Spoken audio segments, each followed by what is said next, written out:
This is Oxford Street, the main road leading out of the Sydney CBD and running through the adjoining suburbs of Surrey Hills and Darlinghurst. Oxford Street has long been both the symbolic centre of the gay community in Sydney and also the real centre of the lives of many gay men who lived in the streets radiating out from it. At the beginning of the 1980s, Sydney was experiencing a period of rapid economic development, often called the rise of the pink dollar. Businesses openly targeting gay men, clothing shops, bookshops, adult video and fetish wear shops, sex on premises venues and bars, and Oxford Street became the Pink Mile. In 1982, the first case of AIDS was identified in Australia. Between 1982 and 1985, 19,453 people were diagnosed with HIV in Australia. 4,723 of them died during that time. The majority of them were gay men, and the majority of them lived within walking distance of Oxford Street. Taylor Square, the centre of the Pink Mile, became the event horizon of the AIDS epidemic, the point at which the gravitational pull of AIDS became so great as to make escape impossible, physically, emotionally, and socially.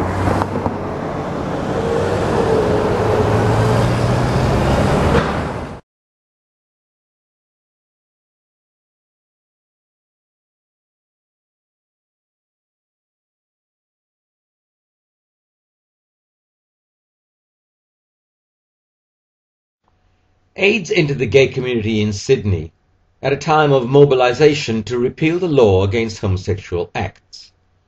Within a social environment still largely virulently homophobic and at times deadly. In recent years there had been a number of murders of gay men having sex on beats, public spaces like parks, public toilets and beaches. Given this, it's no surprise that the early responses from the gay community were fear and hopelessness. Fear that the fight for their rights would be fatally halted. Fear that there would be a surge in violence against them. Fear that they or their partners and friends were infected. And a sense of hopelessness. It would be a full decade before viable combination treatments turned the tide of death. For the gay community, AIDS was a mass trauma event. But this is not a story about the trauma of AIDS. This is a story about community resilience and the creation of a healing space in the midst of a mass trauma event. Resilience thrives in a healing environment, a space in which strong relationships and strong forces mediate the impact of trauma. Oxford Street and its surrounding streets was that healing space. It was in the offices of gay community organizations established to fight for law reform that the first meetings to establish the gay community AIDS organizations were held. These organizations would build on the competence of the leadership built during law reform and the strategic partnerships they had formed with government. The Pink Mile became one long safe-sex space, with gay businesses carrying safe-sex posters and pamphlets. Saunas and sex shops promoted themselves as safe-sex venues, handing out condoms and lubricant, and hosting visits from the Safe-Sex Sluts, the AIDS Council's outreach education team. Safe-sex promotion built community resilience and health not only through information giving, but also by emphasizing the individual's and the community's competence to take control of the epidemic through changing behavior. Bars like the Oxford Hotel were also sites to promote safe sex through posters and pamphlets, but also through their regular drag shows, during which the performers, leveraging their reputation for outrageousness, would demonstrate how to use condoms. Bars also became the sites for fundraising for the gay community organizations set up to provide safe, culturally sensitive home care and support, material assistance, and emotional support. These organizations built on the social capital already within the community from decades of organizing in the face of discrimination and harassment, gay social groups, gay churches, gay counseling services. These community services work closely with health staff in St. Vincent's Hospital, located a bare half-kilometre from Taylor Square. As Taylor Square was the event horizon for gay men in Sydney, so St. Vincent's became the medical care event horizon. In 1984, the hospital set up the first dedicated AIDS ward in Australia. As a healing space, it was groundbreaking in its challenge to the prevailing fears from health workers of people with HIV, and rule-breaking, emphasizing the relationship between health staff and patients that was as much healing as the medical treatment. Lovers would lie together in bed, holding and comforting each other.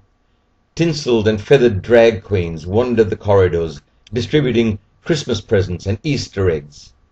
A high proportion of the nursing staff were gay men and lesbians who chose to work on the ward because it was their partners, friends and community who were dying. Some were HIV positive themselves. Just opposite St. Vincent's Hospital is Green Park. The public toilets here were back then a notorious beat where the mobile health bus would come offering HIV testing, condoms, clean fits, general health checks for the young boy sex workers who gathered here. The toilet is gone now. In its place is the memorial to the homosexuals killed in Nazi concentration camps, echoes of another unacknowledged mass trauma event. It was from Green Park that the AIDS candlelight vigil marches set out annually, beginning on December 1st, International AIDS Day, in 1989. As the marches headed off, the vigil keepers would stop in front of Sacred Heart Hospice, built with AIDS program money, and raise their candles to their lovers, friends and staff gathered on the balconies, a sign of solidarity, of love and hope. The vigils then continued down Oxford Street into the city to Hyde Park, significantly the site of Sydney's War Memorial. In doing this, the march traversed the route also taken annually by the Sydney Gay and Lesbian Mardi Gras Parade. The parade itself was a healing celebration, defiantly sexual in the face of community condemnation and calls for the parade to be banned. The parade was also inclusive of AIDS organizations and safe-sex messages. It began as a demonstration. It's been what it stood for, and throughout the years it has come to mean many things to many people and stand for so much when so much needed to be done.